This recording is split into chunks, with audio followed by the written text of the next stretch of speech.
So she sat across from me, this client of mine. She was looking drained, defeated, and deflated. And as I looked at her, she told me, I'm a terrible mother. Every time I get ticked off and angry, I'm like this tap that has been turned on, and everything just gushes out, and I cannot even help myself. I can't stop until I'm literally spent. And then later, I feel so terrible. I feel so guilty because I can't erase the look of pain on my daughter's face. Then she paused and said, I think I'm ruining my children, and I cannot help myself. And so as I looked at her, the words she spoke resonated very well with me. They struck a familiar chord inside my heart. And this is the reason why. My name is Dr. Carol. I am a mom. I am a psychotherapist and a parenting coach. I'm also a recovering yeller. The key word here being recovering. Because every moment, just like a recovering addict, I have to constantly work on becoming more calm, more confident, and more purposeful as a parent. And I can tell you for sure, as we are speaking, I'm more calm, more confident, and more purposeful as a parent. But see, it wasn't always this way. 12 years ago, I was a psychotherapist and a parenting trainer. I was not a mom. But I had made it my life's mission to tell parents what to do. I was an expert. I had all this knowledge. And so I had a list of do's and don'ts that I shared in my seminars and my sessions. I wrote articles telling parents what it is they were doing that were ruining their children. In short, I was the classical parent basher, using big expert words like childhood trauma, psychological harm. You see, 12 years ago, before I became a mom, parenting was so much easier because I was raising my non-existent child hypothetically. So 6 years down the line, I am a parenting coach. Let me say that again. I'm a parenting trainer because there's a difference between a trainer and a coach. A psychotherapist and a mom to a vibrant, amazing, strong-willed, very opinionated 4-year-old boy. I was also a super parent. Because I had a list of do's and don'ts, I was trying to parent by the book. And boy, was that exhausting. I was also a very gifted yeller. So one day I come home in the evening. I had been away for an entire week away from my son because of work. And for a super mom who has been being away for a whole week from your child meant 3 things: guilt, guilt, and more guilt. I mean, what kind of mother stays away from her child for 1 entire week? What kind of mother is that? For work? These parents who choose work over children. I was that parent. And so I was feeling really guilty. So to make up for the guilt I was feeling, I had planned out a super evening for my son and I. I had the script, word for word, action for action.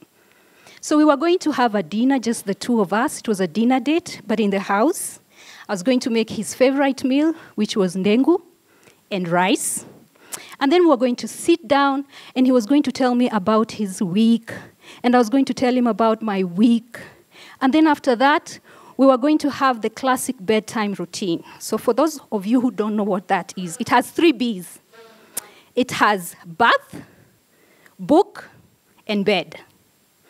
So mine was going to be even more complicated. It was going to be bath, book, then we say a prayer, and then I was going to tuck him into bed, and I was going to spread little kisses on his face, just tell him how much I missed him.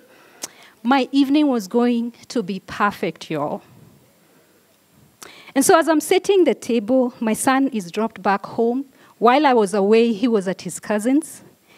And of course, we are happy to see each other, and I give him a hug, and I tell him, we're going to have a date today, sweetheart, and just go and get ready, and he's also looking forward to it. And so a few minutes later, he comes, and as he approaches the table, he looks at the food, and then he stands and says, "It's ndengu, mommy?" And I say, "Yeah, sweetheart, it's your favorite meal. Please sit down." So he comes and he sits. But as he sits, he crosses his arms like this and says, "I don't want ndengu, mommy." And because I have a plan, my plan is to have a what? A super evening. So I'm thinking about the lists of do's and don'ts to use for this particular moment. So I sit across from him. And you know, one of those instructions say, when you sit across from them and you look at them straight in the eye to eye, you know, they will connect with you and they will do exactly what it is you've asked them. And so that's what I did. I sat, connected with him. I was like, "Sweetheart, you know, we're going to have a fun evening." And he's just shaking his head. He's like, no ndengu, mommy. And so we start having a conversation, back and forth. He doesn't want ndengu, I want him to eat the ndengu. And I don't know how long this lasted.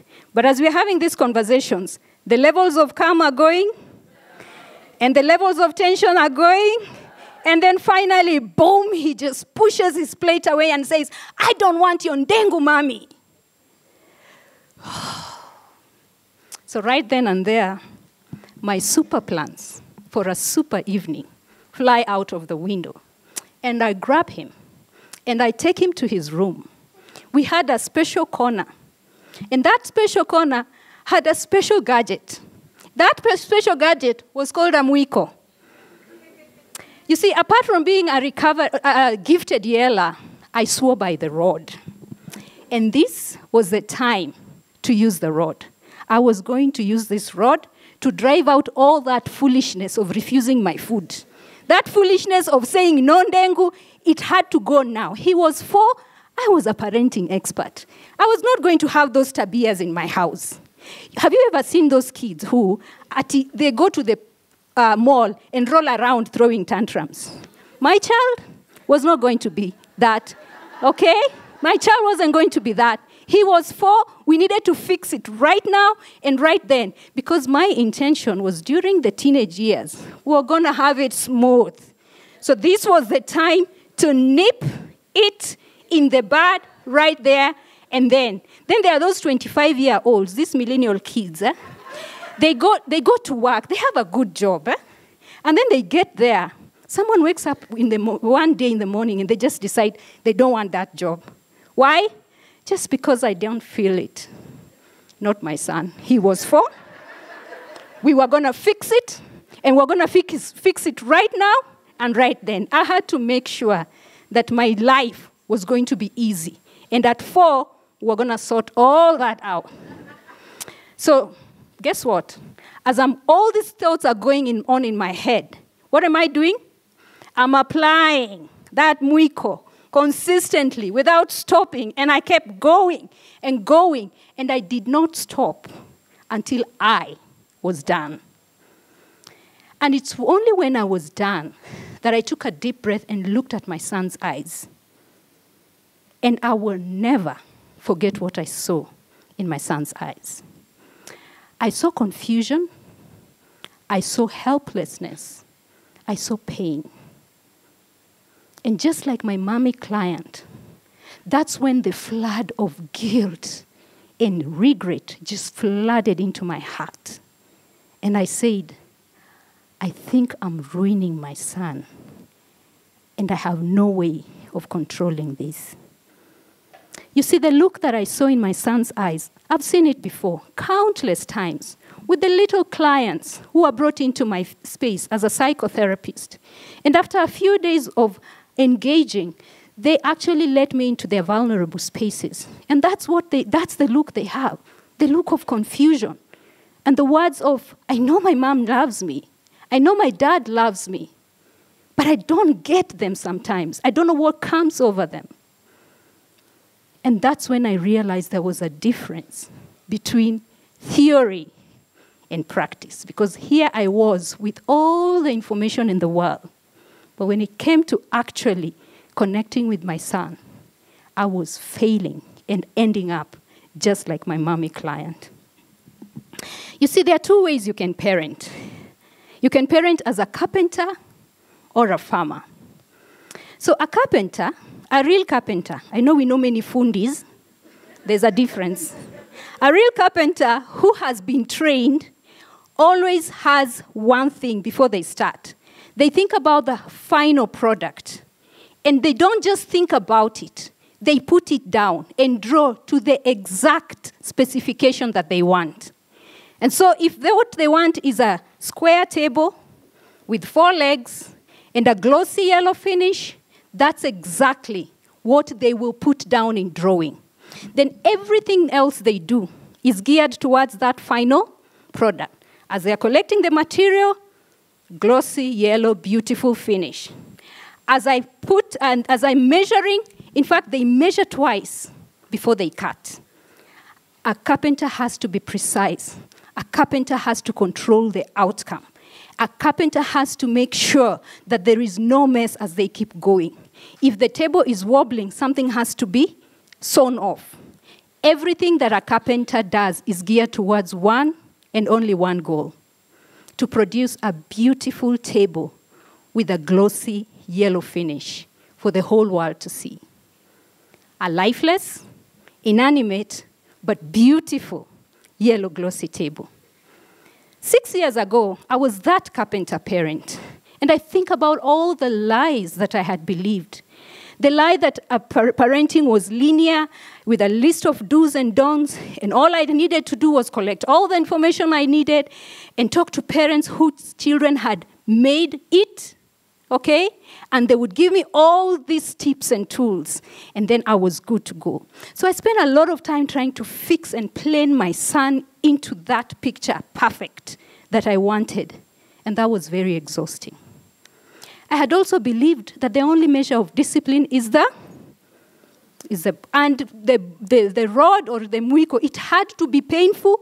It had to have instant results. And that whole space was just full of drama. I had also believed that there was a window of opportunity. In that window of opportunity, I had to cram all the lessons of parenting with my son. All of them. And so that space was very anxious because I kept wondering, we're getting to teenage. This is not yet fixed. I thought we were already done with this behavior. Why am I seeing it? Oh my gosh, I have very little time left. That was just the space I was through and through. And I'd also believed that there's a perfect script to spending time with children. And that perfect script included planning way in advance, an elaborate plan with dinner dates. It had to be fun. There had to be activities. My energy, I had to be fully in there.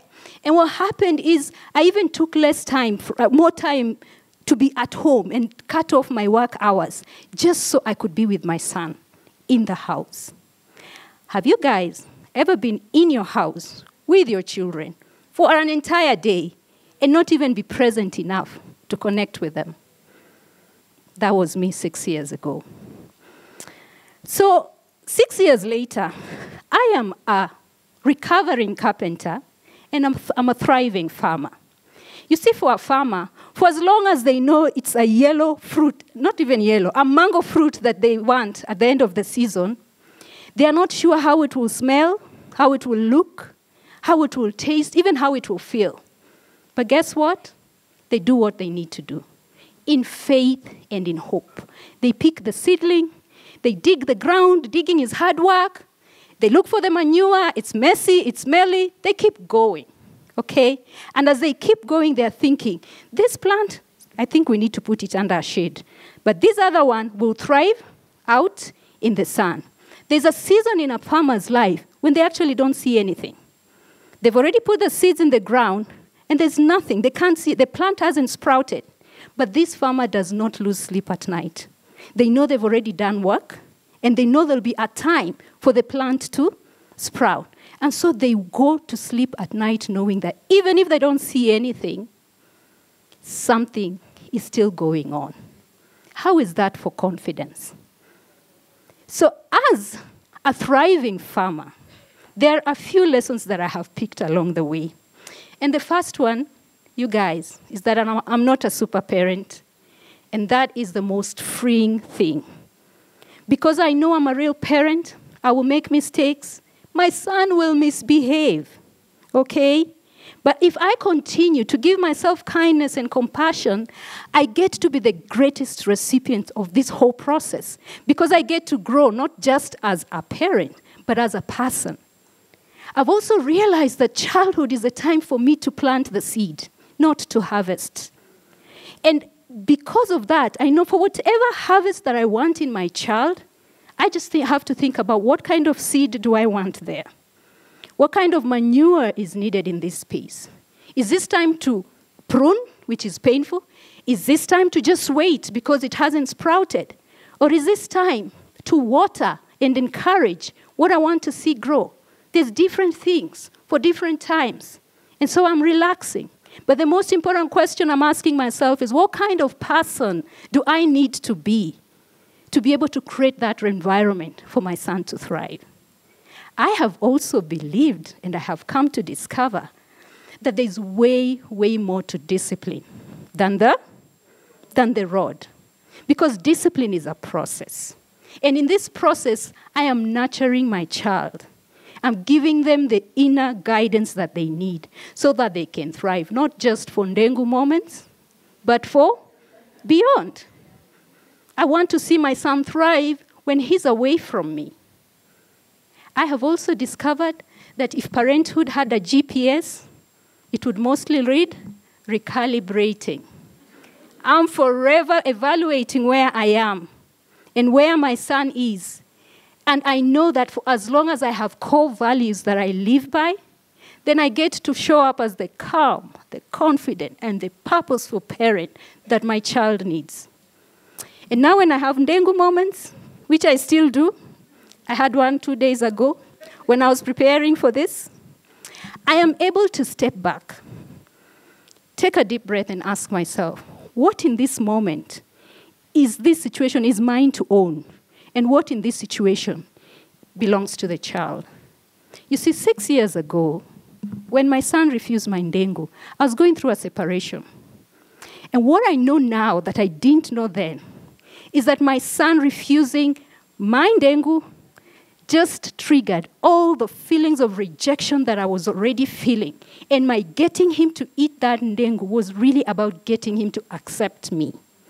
And so when I have those moments now, I'm able to step back and ask myself, no, this is yours, you need to work on it. But then I'm also able to say, this is his. This is time to prune. This is time to water. This is time to give him the consequences that will cause him to grow. And I hand those consequences comfortably, consistently. 12 years down the line, as a psychotherapist and a parenting coach, I have made it my life's mission to coach parents into activating the farmer qualities that they already have within them. And just help them understand that it is never, never too late to become a better parent because they are enough. My name is Carol, and I am enough.